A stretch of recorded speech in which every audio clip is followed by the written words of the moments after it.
Sa aklat ng Jeremiah chapter 17 verse 7. Sundan natin. 17:7. Blessed is the man who trusts in the Lord, whose confidence indeed is the Lord. Mapalad ang tao na tumiwala sa Panginoon, na ang buong pagtitiwala ay sa Panginoon. Verse number 8.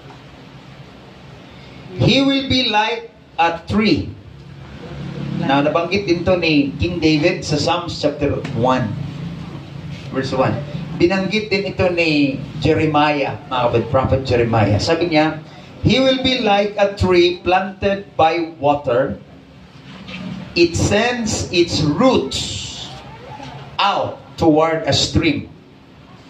Nabanggit ko ito, mga kapatid, dahil nabanggit ko kanina yung puno sa Tenerife, doon sa Sahara Desert na nag-iisa. Sends its roots out toward a stream. It doesn't fear when heat comes. Kahit tag-init man, hindi siya natatakot o hindi siya naapektuhan. And its foliage remains green. No? Manatiling green ang kanyang mga dahon. It will not worry.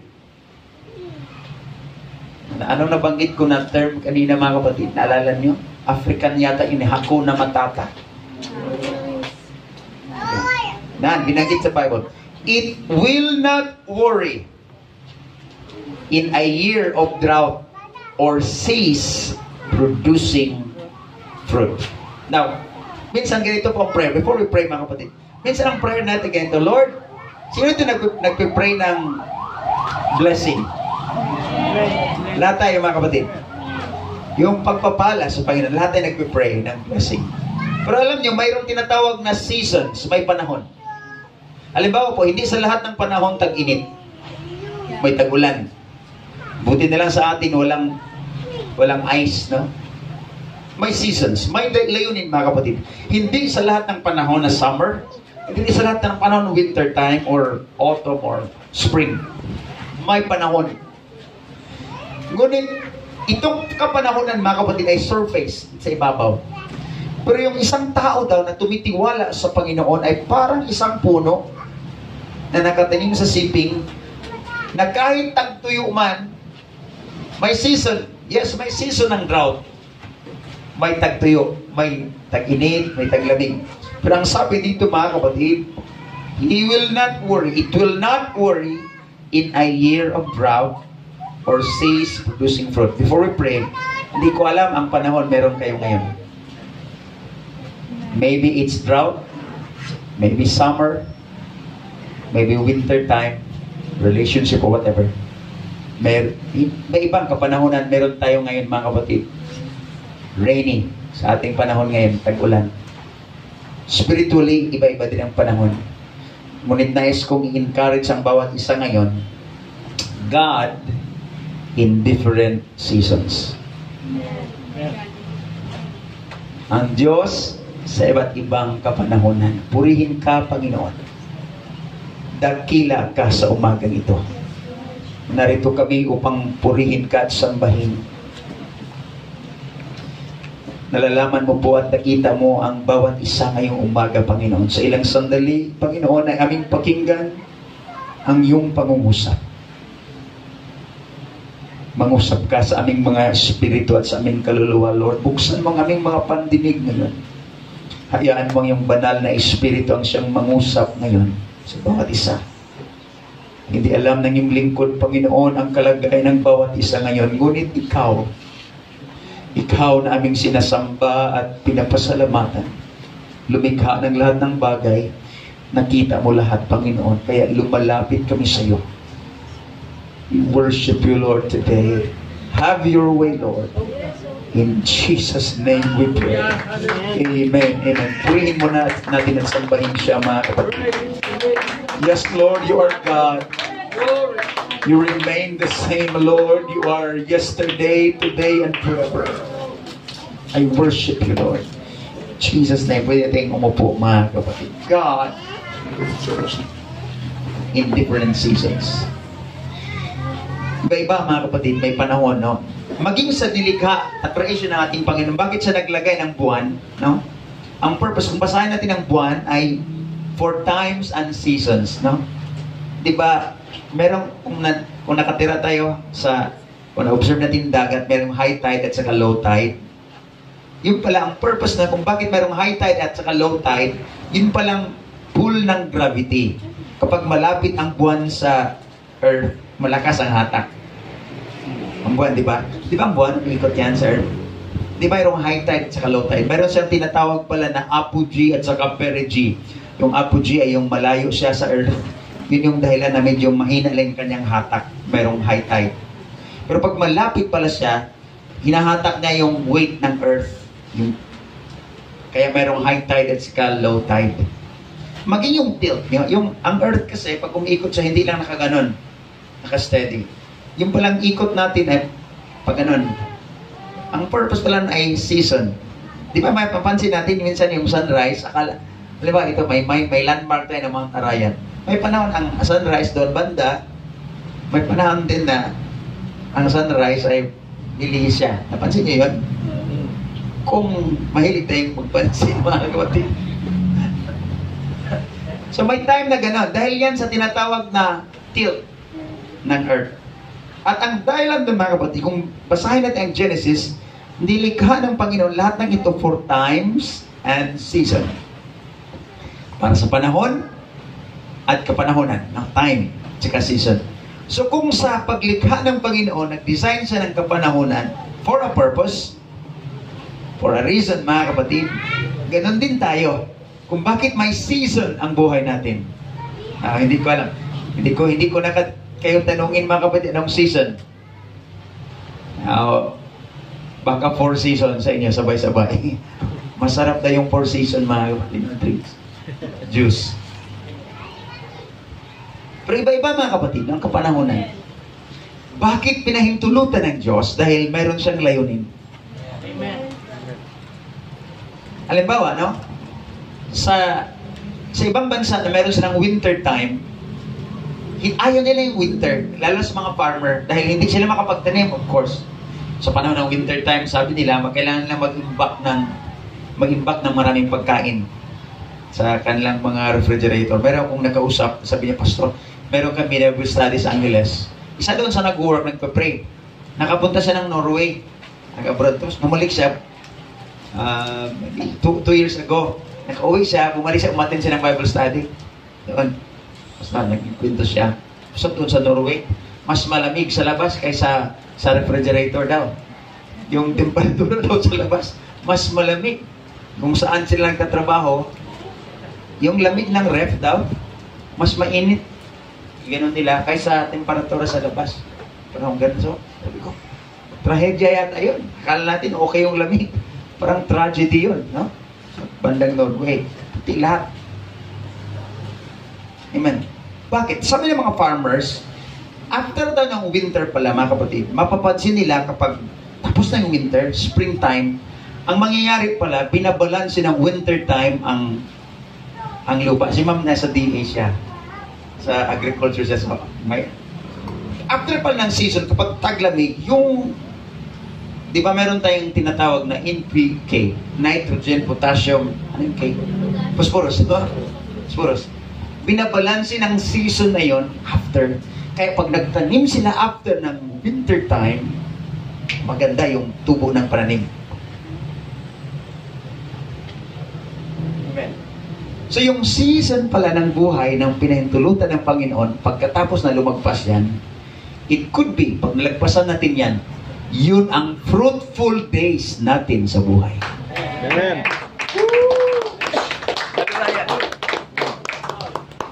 Eh anong gagawin natin kapag dumaan tayo sa iba't ibang season ng buhay, mga kapatid? Manatili tayo sa ating worship sa Panginoon. Lord, hindi ko malalaman lahat, Panginoon, at hindi ko alam ang nasa paligid ko ngayon. Hindi siguro ito, hindi ko ma-appreciate, Panginoon, ang season. Malamig. Sabi nga nila, mga kapatid, kapag meron ng jacket daw sa ilalim, meron pa silang yung mga parang Eskimo na mga, dahil napakalamig. Sa bandang, sabi ni Sir Elmer, yung kanyang kapatid na nandun sa part ng Canada, Winnipeg, napakalamig daw doon. Pag maghagis ka ng tubig daw doon, no? Halimbawa, yung sa time na negative yung temperature, nasa may tubig ka sa baso, ihagis mo mga kapatid. Pagbaba nun, hindi na tubig. Ice na yun. Imagine nyo kung gaano kabilis yung pagka negative hindi lang zero, negative. So may tubig ka, ilagay mo. Paghagis, pagbaba, ice na. Gusto niyo yung ganong nagpipray kayo ng malamig, mga kapatid, no? Huwag na, lalo na sa mga arthritis. So may purpose ang Diyos sa bawat seasons of life na ating dadaanan. Kaya ang gagawin natin, mga kapatid, manatili tayo sa Kanya, hahawak tayo sa Kanya. Lord, seasons of life, hindi ko, Panginoon, ma-appreciate lahat. Pero alam kong mayroon kang dakilang layunin, Panginoon. Alam kong nandyan ka lang, Panginoon, nakatingin sa akin, Panginoon. I will trust in you, Lord. I will trust in you. Kaya sa ating nabasa, mga kapatid, blessed is the man. Huh? 17 verse 7. Blessed is the man who trusts in the Lord, whose confidence indeed is the Lord. Ang kanyang buong pagtitiwala ay sa Panginoon. Bakit? He will be like a tree planted by water. Nabanggit ko kanina yung mga kapatid, yung sa Sahara Desert na puno. It sends its roots out toward a stream. Pinapadala niya ang kanyang maugat doon sa puno. Toward a stream. It doesn't fear when heat comes. And its foliage remains green, no? Mainit, no? Mapansin natin, no, kapag ngayon, tag-ulan, green lahat, no? No problema, nasira yung grass cutter natin, mga kapatid, kaya medyo lumaki yung grass dyan. Pero gusto natin makat yan, mga kapatid, no? Mabilis tumubo yung damo kapag ganitong panahon, no? Tag-ulan. Mabilis.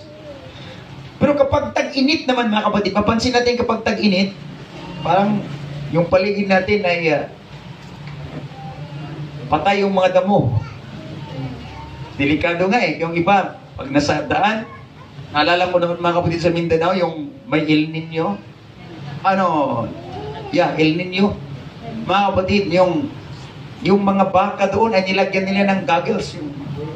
Kasi dilaw na lahat Yung ginawa, may-ari na mga bakahan doon, nilagyan nila ng green na salamin, yung mga balat na yung pastor, balat na yung pastor. Nilagyan nila ang salamin yung mga baka para kakain sila doon. Akala na green yung kinakain. So kumakain sila doon sa damo na patay. Bakit kumakain sila? Dahil sa kapag tag-init, no? Drought. No? Dito naranasan din natin yung mga kapatid, yung matagal na panahon na mainit. Namamatay yung mga pananim. Lalo na yung mga hindi gaanong yung mga pananim na hindi malalim yung ugat, mabilis mamatay, matuyo. Pero makita nyo, mga kapatid, sino ang mag-last kapag tag-init? Mangga, hindi yan basta-basta naapektuhan kapag tag-init dahil malalim yung kanyang ugat. Nyug, no? Hindi yan basta-basta maapektuhan kapag kahit tag-init dahil malalim ang kanyang ugat. Sa Jeremiah, ginamit yan, mga kapatid, yung tao daw na nagtitiwala sa Panginoon. He is like a tree na pinapadala niya ang kanyang ugat. He sends out his root out toward a stream. Pinapadala daw natin, kapag tayo nagtitiwala sa Panginoon, yung ugat daw natin, mga kapatid, pinapadala natin doon sa mga batis ng tubig. Ang ibig sabihin, ang source natin, mga kapatid, ng supply, hindi lang galing sa mababa or mababaw na paraan. Yung mga damo, yung kanilang source, dito lang magbasa, yan, buhay sila. Pero yung mga puno, mga kapatid, yung nabanggit ko na puno ng Tenerife, bakit silang nag-iisa na puno doon sa Sahara Desert? Dahil nung hinukay nila ang ugat, mga kapatid, 110 feet below yung kanyang ugat. Napakalalim. 110 feet below sa surface. At nakita nilang hinukay nila, mga kapatid, yung ugat na yon below na doon sa water level. So kahit mainit sa taas, may source siya ng tubig sa ilalim. May season man sa taas, palaging mainit, pero okay lang siya dahil meron siyang source sa ilalim. The man that trusts in the Lord, ang tao daw na tumitiwala sa Panginoon, ay para siyang puno na ang kanyang source ng supply ng tubig ay galing sa batis. Amen. Hindi nawawala ng supply. Oh Lord, help us. Lord, help us. Minsan mga kapatid, pag tumitiwala tayo sa ibang tao, minsan mabigo tayo mga kapatid, no? Mayroon kang kausap. Tapos, nag-usap na kayo, may pangako. Minsan hindi mga kapatid, no? Akala ko. Ayan, akala natin. Dahil may limitasyon ang tao mga kapatid. May limitasyon. Meron tayong tinatawag na limits. Hanggang dyan lang yung makayanan natin. Kahit gaano natin kagaling, kahit gaano natin mga kapatid katalino sa kapamaraanan. Ngunit meron tayong tinatawag na limitasyon. Ngunit ang Diyos nating pinaglingkuran, wala siyang limitasyon mga kapatid. We will trust in the Lord. Ang sabi ni David, ang iba ay na nagtitiwala sa kanilang mga chariots, ang iba ay nagtitiwala sa kanilang mga kayamanan, ngunit ako ay magtitiwala sa Panginoon. Amen. Some trust in chariots, some trust in riches, but I will trust in the name of the Lord. Bakit na sinabi mga kapatid, hari siya? Yes, meron siyang chariots. Marami siyang chariots eh. 40 years siya naghari. Riches, meron siya. Pero ang sabi niya, pwedeng magtiwala ka sa chariot, pwede kang magtiwala sa iyong mga kayamanan, ngunit ako ay magtitiwala lamang sa Panginoon. Itayo ko ang aking pananampalataya sa Panginoon. Amen. Salamat sa Panginoon. So, nais ng ating Panginoon mga kapatid na alam niyo, anong bansa ngayon sige nga, anong bansa na meron sila ang kanang flag, ang sign ay kahoy? Cedar. Lebanon. Lebanon, no? Yung pinaka-sign nila mga kapatid ay cedar tree. Cedar tree ng Lebanon, no? Makita niyo mga kapatid, yung Lebanon, ang pinaka-sign nila is tree. Cedar tree is a symbol of survival. At ang cedar tree, para siyang nara sa atin. Napakamahal yan. Ginagamit yan sa mga palasyo ng hari, yung cedar tree ng Lebanon. Kilala sila dyan. Ang Lebanon, mga kapatid, ay nasa north west part ng Israel. Mainit. Nasa Middle East sila. Pero magtaka ka, bakit maraming cedar tree na nabubuhay? Malaking puno ng cedar tree.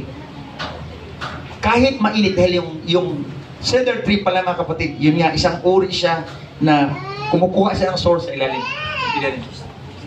So hindi siya basta-basta naapektuhan ng tag-init or mainit na panahon. Kaya nilagayan na symbol ng Lebanon sa kanilang flag. Puno ng kahoy. Ginamit din niya ng Bible. He's like a tree. Cedar tree in Lebanon. Nung tinayo ang templo ng Israel, isa sa mga supplier ng kahoy sa Israel ay ang Lebanon. Cedar tree. Basahin mo mga kapatid ang 2 Kings chapter 7, yung titinayo ni Solomon, yung templo. Ang source, mga kapatid, nagpapadala sa kanya ng mga puno ng cedar. Si King Hiram. Siya yung nagpapadala, mga kapatid. So, he is like a tree. Katulad siya ng isang puno na nakatanim sa ilog o kaya sa bukal, mga kapatid. It doesn't fear when heat comes. Dumarating mga tag-init, yes. So hindi tayo mag-pray mga kapatid na tingnan niyo ang maon. Di ba sa Bible reading natin, Book of Acts, no? Sino sumusunod sa ating Bible reading? Anong chapter na tayo ngayon? Chapter 22. Supposed to be dahil 22 ngayon. Kung nasundan natin. Makita niyo yung buhay ng mga disciples. Kapag inuusig sila, pinipighati sila mga kapatid, hindi sila nagpipray na, Lord, alisin mo sa amin, Panginoon. Bakit may problema kami, Lord? No? Lord, alisin mo lahat. Hindi sila nagpipray ng ganun. Ang pinagpipray nila, Panginoon, yung source ay maging fresh palagi. No? Kapag nagpe-pray sila, sabi nila, Panginoon, bigyan mo kami ng katapangan upang aming ipangaral ang iyong salita. No? So palaging pinapakita ng mga alagad ng Panginoon, mayroon mang mainit na paligid. Yes, it's a time of drought season. Isipin mo mga kapatid, pinaghuhuli si James na pastor ng Jerusalem, hinuli, pinatay, pinugutan ng leeg. Hinuli na naman si Peter mga kapatid, dahil isusunod siya pagkatapos ng Passover. So kinulong si Peter mga kapatid, kung nasundan natin. Nilagay sa kulungan, ang ginawa ni Peter, patay na si James, ngayon akong kasunod. Si James buhay, si Brother James. Mayroon tayong James dito na kapatid. So hinuli naman si Peter dahil siya ang isusunod na i-execute. Ang ginawa ni Peter mga kapatid, natulog na lang siya. Na talagang tao na may kapayapaan, kinabukasan, pwede siyang patayin. Pero ang ginawa niya, natulog siya mga kapatid. So makita mo mga kapatid, ang taong totoong tumitiwala sa Panginoon, may kapayapaan. Amen. Tulog siya, kinabukasan pwede siyang patayin. No? Tulog siya, siguro. Sabi niya, ito nang huli kong pagtulog, bukas diretso na. Pero ang mga kapatid ang nagpe-pray para kay Peter, hindi pa panahon. Nag-pray siya, Lord, kakatipon sila doon sa bahay at nag-pray sila, Panginoon, iligtas si Pedro, Panginoon. Pray sila sa gabi yun. Mayroong prayer meeting sa bahay. Kaya napakahalagang mayroong prayer meeting. Amen. May mga ililigtas. Kikilos ang kamay ng Diyos pag tayo ay nananalangin sama-sama mga. Amen. Habang natulog si Peter mga kapatid, pray ang mga kapatiran, nagpadala ang Panginoon ng anghel. At ang ginawa ng anghel, talagang nakatulog si Peter dahil ginising pa si Peter, no? Kinalabit siya. Kinalabit, no? Talagang mahimbing, Brother Jim, yung pagtulog ni Peter. Kinalabit siya. At gumising siya, akala niya na naginip lang siya mga kapatid, no? Nung pagtayo ni Peter, kusang nahulog yung kanyang mga talikala. Yung kanyang tali sa paak, fetters, nahulog din na nakalag. Sabi ng angel, tara, lakad tayo. Nung humarap sila mga kapatid sa iron gate, kusang bumukas yung iron gate. Unang gate, lumagpas sila mga kapatid. Pangalawang gate, palabas, bumukas na naman. So parang may automated switch ang Panginoon mga kapatid. Kahit anong gawin ng tao, sinaraman ng tao mga kapatid, may padlock yan mga kapatid. Kapag ang Diyos magbukas, walang tao na pwedeng magsara. When God opens the door, no man can shut it up.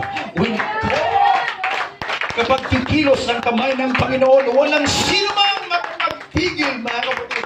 How powerful is God? Thank you, Lord. Salamat sa iyong presensya, Panginoon. Narito ka sa aming kalagitan. Amen. So, ito na ngayon, mga kapatid, medyo funny. Ang nabasa natin. Dahil nung kumakatok si Pedro doon sa kanilang season ni Pedro yun, mga kapatid. Anong gawin mo? Nangaral ka, tapos ngayon kinulong ka. No? Gumawa ka ng mabuti ngayon, ginawa. Lord, ginawa ko. Panginoon, gagawa ko para sa iyo, Panginoon. Saan ka palit? Kinulong ka. Anong gawin mo doon? Pwede kang magreklamo, Lord. Gumawa naman ako ng ano, sir. Di ba, Panginoon, pwede namang kausapin mo yung hari. Di ba, pwede tayo magkaroon ng reason, mga kapatid, na gano'n. Di ba, Panginoon, walang imposible sa iyo, Panginoon? Tapos ngayon, kinulong siya. Kinulong siya doon, mga kapatid. Ang ginawa, talagang makita mo, mga kapatid, na walang reklamo si Pedro, no? Kasi natulog siya eh. Lord, okay. Tulog siya. Ginising siya, pinalabas siya ng anghel. Ito na ngayon. Nung nandun na sila sa tahanan, nung nagpe-pray, hanggang doon, hindi pa sila tapos, mga kapatid, wala pang amen yung kanilang prayer meeting. Lord, palabasin mo si Pedro, Panginoon. Lord, palabasin. Naabutan niya yung prayer meeting doon sa bahay. Kumakatok siya.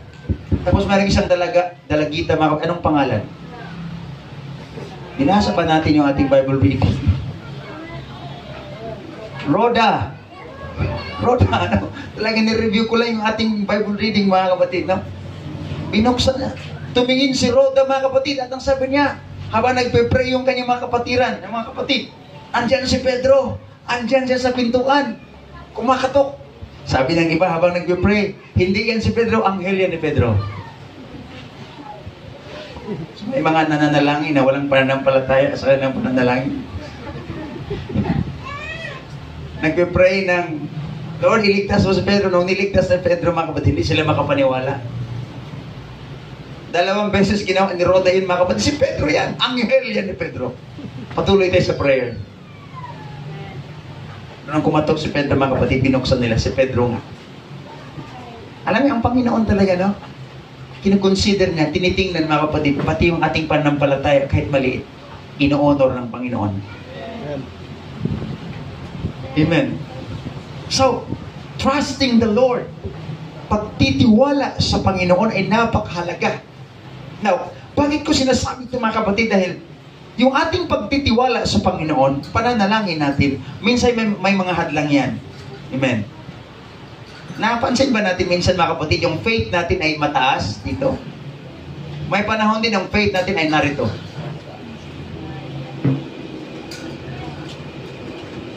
Ako lang ba nakakaranas ng ganyan? Sa mga kapatid, yung panahon na, sige. Talagang, may times sa mga kapatid na mag-operate in faith. Times. Big faith or great faith. May times yung faith natin na parang, kumbaga, kung sulo, yung ilaw, mga kapatid, umiindap-indap. Kumukurap-kurap. Pero alam niyo ba, kung basahin mo yung sulat ng Isaiah, mga kapatid, isa sa ministry ng Panginoon, chapter 59, kung basahin natin yan, maging yung ilawan na usok na lang. Di ba kung patayin mo yung ilaw, kamamatay lang, wala nang ilaw, mga kapatid. Kapag yung mitsa, pag pinatay mo yan, usok na lang matira. Sabi ng Isaiah chapter 59, even as smoking flax, God will not allow to stop. Ibig sabihin, kahit yung usok na lang, wala nang apoy. Pag nakita ng Panginoon, gusto niyang ibalik yung liwanag doon. Yung apoy doon. Everybody say amen. Amen. So sa pananampalataya natin, kung great faith man, o kaya maliit man, mga kapatid, habang nakita ng Panginoon ang ating pananampalataya, mag-respond ang ating Panginoon. Amen. Sa ating pananampalataya. Now, on the other hand, may mga hadlang yung ating pananalangin. I'm gonna go quick, mga kapatid. May mga hadlang, mga kapatid, ang ating pananalangin. Sa James chapter 4 verse 3, ito ang sabi. Okay, few minutes, mga kapatid, matapos na to. You ask and don't receive, sabi ni James. Humingi ka at hindi ka nakatanggap. Because, sabi ni James, you ask wrongly. Mali ang ating mga paghingi. So that you may spend it on your desires for pleasure. May mga prayer daw tayo, mga kapatid, hinihingi sa Panginoon na hindi yan nasasagot ng Panginoon dahil mali yung ating motive. You ask and you receive not. Because you ask wrongly. Dahil gusto nating gamitin sa pangsarili lang. Sabi ng Panginoon, hindi tayo tinutugon ng ating Panginoon. Now, roots natin ito, mga kapatid, mga ugat natin doon, yung pananalangin natin, ito ay yung prayer natin sa ating Panginoon. Ano pang mga posibleng hadlang, mga kapatid, sa ating dalangin, pakipag-usap sa Panginoon? Dahil, diba, ngayon ay talagang technology world, Wi-Fi, mayroon tayong mga Wi-Fi, no? Kung atin pong router or modem, kapag itago natin yan, yung signal na pa-block, diba? Saan nilalagay yung mga router? Alam ba, kung nasa hotel ka, nasa mga lobby na walang interference, walang harang. Kaya kung sa bahay, kung gusto natin, lahat natin ilagay natin doon sa yung walang harang. Dahil yung signal ay merong tinatawag na interference or barriers. Dahil communication nga. So kung ganyan, mga kapatid, maging kung ang prayer natin sa Panginoon, relationship natin sa Panginoon ay communication, posibleng mayroong barrier, may harang yan. Nasubukan niyo na bang makipag-usap? Tapos, halimbawa, nag-usap, halimbawa, ni Brother Mike, no? Tapos may taong padaan-daan sa gitna. Di ba? Very annoying. Tapos mag-usap kayo, tapos pag-ganon kayo. Oh, ganon na naman kayo mga kapatid. Halimbawa, mayroong nakipag-usap sa inyo mga kapatid, tapos ganon ka. Dahil may harang. Hindi mo magbibigay yung buong attention mo doon sa pagkikinig ng mensahe. Dahil may barrier. Sa Panginoon din mga kapatid, ang ating pakipag-usap sa Kanya, posibleng may barrier. Una, kapag nakipag-usap daw tayo mga kapatid na mali yung ating motive. Sabi niya, you ask wrongly. No? Sa Isaiah 59 verse 1, indeed, the Lord's hand is not too short to save. Hindi rin maiksi ang kamay ng Panginoon. Pwede niyang abutin yung ating mga pangangailangan. And His ear is not too deaf to hear. Hindi siya bingi, mga kapatid, na hindi siya makapakinig sa ating madalangin. But, verse 2 ng Isaiah 59, but your iniquities have built barriers between you and your God, and your sins have made Him hide His face from you, so that He does not listen. So, hindi daw maiksi ang kanyang kamay na kaya niyang maabot yung ating kalagayan. Hindi rin siya bingi na hindi siya makapakinig sa prayer natin. Ngunit ang sabi ni Isaiah, merong barrier. Yung ating pagsalangsang, yung ating pagsaway sa kanyang kalooban, yung ating kasalanan, ay yun ang maging hadlang sa atin at sa kanya. Kaya, napakahalaga mga kapatid na ating hingin sa kanya ang paglinis, pagpatawad mga kapatid sa lahat ng ating mga nagawang hindi kaya-aya sa Panginoon. Ano pa? Mga kapatid, Ezekiel chapter number 14 verse 3. Ito'y pangungusap ng Diyos kay Ezekiel mga kapatid. Sabi niya, Son of man, these men have set up idols in their hearts. So, kala natin yung idol mga kapatid ay nasa labas, yung mga image. Ang kinausap ng Panginoon dito si Ezekiel patungkol sa bansang Israel. Sabi niya, anak ng tao, ang aking bayan, naglagay sila ng mga idols sa kanilang mga puso. So hindi siya nakikita, ngunit nasa puso nila. So sabi niya, they have set up idols in their hearts and have put sinful stumbling blocks before their faces. Naglagay sila ng katitisuran sa kanilang mga mukha. Should I be consulted by them at all? Ang sabi ng Panginoon kay Ezekiel, sila ba ay magtanong sa akin na meron silang mga ginawang mga idol sa kanilang mga puso? Ngayon mga kapatid, minsan nagawa na lang na ekspresyon ng tao yung idol. No? Pero sa totoo mga kapatid, ayaw ng Panginoon yung idolatry. Ang ibig sabihin ng idol is anything or anybody that supersedes the place of God. Sino man o anumang bagay na mas mataas pa kaysa Panginoon, yun ay idol natin. It could be na visible, hawakan, or intangible bagay na sa puso natin. Ano ba, kayamanan? O kaya ang iba mga kapatid, yung pursuit nila for riches, sobra. That's your idol. Yung iba naman, yung kanilang knowledge, ginawa nilang idol. Anything or anybody na mas mataas kaysa lugar ng Diyos sa ating puso, yun ay maging idol natin. Sabi ng Panginoon, itong aking bayan, naglagay sila ng kanilang mga Diyos-Diyosan sa kanilang puso. At yun ang dahilan kung bakit mayroong katitisuran sa kanila. Sabi ng Panginoon, pakikinggan ko ba sila sa kanilang dalangin? Should I be consulted by them at all? So, mga kapatid, ito ay sinishare ko sa ating lahat upang maging aware tayo. Lord, i-check mo, Panginoon, ang aking puso. Meron bang idol dito, Panginoon? Meron bang bagay or anybody, anything, Panginoon, na mas mataas kaysa iyong dapat na kalalagyan, Panginoon? Ating itanong sa ating Panginoon at magpalinis tayo, mga kapatid. Another, Proverbs chapter 41, verse 21, verse 13.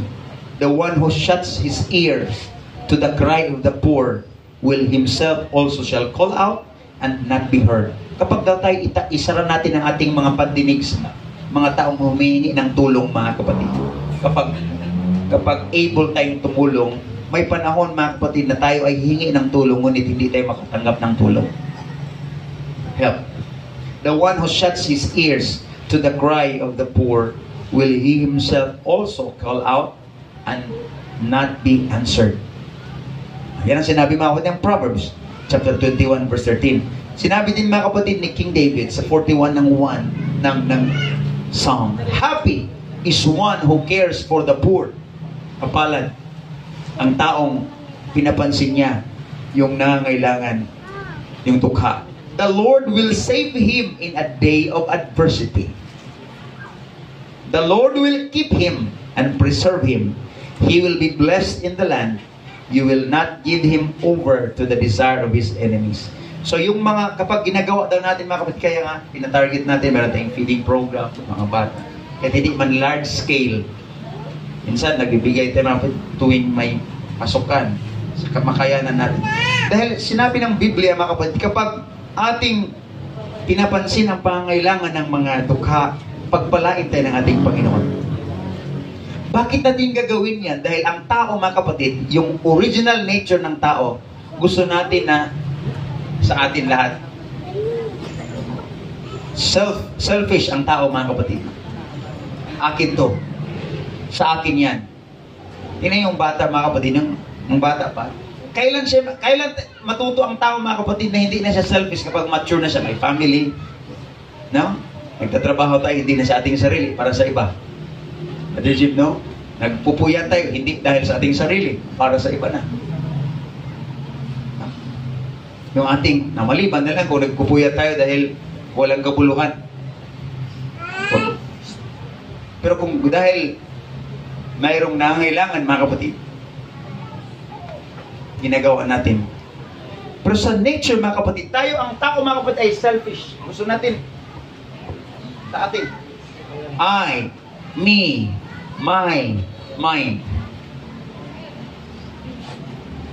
So, nais ng Panginoon mga kapatid na tulungan tayo, maging fruitful tayo. The Lord will preserve. You will not give Him over the desire. Yung kapag pinapansin daw natin yung pangailangan ng iba mga kapatid, ay pagpalain tayo ng ating Panginoon. Oh Lord, help us. Amen. The Lord will sustain, verse 3, the Lord will sustain him on his sick bed. You will heal him on the bed where he lies. Kapag mayroon tayong pangailangan, nagkasakit tayo mga kapatid, mayroon tayong karamdaman, sabi ng Bible, padalhan tayo ng Panginoon ng kagalingan. Now, maraming uri ng kagalingan, mga kapatid, dahil maraming uri din ng karamdaman. May karamdaman, mga kapatid, physically, may karamdaman emotionally, meron din karamdaman spiritually. Now, gusto ng ating Panginoon na pagalingin tayo sa lahat ng klaseng karamdaman. Let us close our eyes. I feel to pray healing right now, mga kapatid. Mayroong dito na nangailangan ng healing, mga kapatid. I just feel to minister right now. In the name of Jesus. Meron kang nakita dito, Panginoon, na nangailangan ng kagalingan. Healing emotionally, God. In the name of Jesus. Ama, mayroon kang nakita, Panginoon, na mayroong experiences sa buhay. Maybe abused by words or experiences in life. Oh God, I pray, ang iyong kagalingan, Panginoon, ay dumaloy ngayon din, O Diyos. Heal us. And we will never be the same again, Lord. At sino man nangailangan din, Panginoon, ng kagalingang spiritual, maging emotional, maging mentally healing, Lord. I pray na maging maayos lahat, malinis ang aming kalooban, Panginoon, malinis ang aming kaisipan. Sino man din nangailangan ng kagalingan physically, Lord God, you are the great healer. You are the doctor of all doctors, O God. Salamat po, Panginoon. We trust in you, Lord. In Jesus' mighty name. And before I close, mga kapatid, so i-share ito. 1 Peter chapter 3. Matthew chapter 5 verse 23. So if you are offering your gift on the altar, kapag tayo daw ay naghahandog, sa dambana, mga kapatid. And there you remember that your brother has something against you. Sabi ng Panginoon, mayroon kang naalala na mayroong kapatid, leave your gift there in front of the altar. First, go and be reconciled with your brother. And then, come and offer your gift. Sinasabi ito ng Panginoon, mga kapatid. Dahil, nais ng Panginoon, kapag tayo ay lalapit sa Kanya, walang barrier, walang hadlang. Amen? Amen. Nais ng Panginoon na i-release natin lahat, mga kapatid. Now, ito ay makita natin, mga kapatid, sa Mark. Siguro katatapusin, mga kapatid. Therefore, I tell you, all the things that you pray and ask for, believe that you have received them, and ye shall have them. Now, hindi tinapos siya ng Panginoon dyan. Lahat daw natin pinag-pray kapag meron tayong pananampalataya sa Kanya. Ating sampalataya na tinanggap na natin daw. And you shall have them. Now, mahirap natin yan sa natural, mga kapatid, dahil mag-rejoice tayo kapag natanggap na natin. Di po ba? Alam ba, mayroong pangako sa atin. Tapos, ang usual natin ginagawa, pag natanggap na natin, saka tayo mag-rejoice. Thank you. Sa prinsipyo ng Panginoon, iba. No? Talagang kabaliktaran kaysa ating nakasanayan. Sabi niya, therefore, I tell you, all the things that you pray and ask for, na kapag nilinis, na that means maganda yung foundation natin, hindi ang motive natin hindi mali, mga kapatid. All things that you pray and ask for, believe that you have received them and you will have them. Next verse. 25. And whenever you stand praying, kapag daw tayo ay tatayo, mamaya magpe-pray tayo, mga kapatid. If you have anything against anyone, forgive him, so that your Father in heaven will also forgive you your wrongdoing. Kapag daw tayo tatayo, mamaya magpe-pray tayo, mga kapatid. Ano mang bagay, mga kapatid, na dapat nating i-release. When you stand praying, forgive, so that your Father in heaven will also forgive you your wrongdoing. Pastor, hindi man sila humingi ng patawad eh. Freely give. Ang ginawa ng Panginoon nung nakabayubay siya sa cross, yan ang una niyang ginawa, di po ba? Father, forgive them, for they know not what they do. Humingi ba sila ng patawad? Hindi. Never. But freely nirelease ng Panginoon at the hour na nandun siya sa cross, mga kapatid. Ito ay bagay na dapat natin gawin. Humingi man siya o hindi, Lord, I release. I want to be healed, Lord. It's between you and me, God. I release.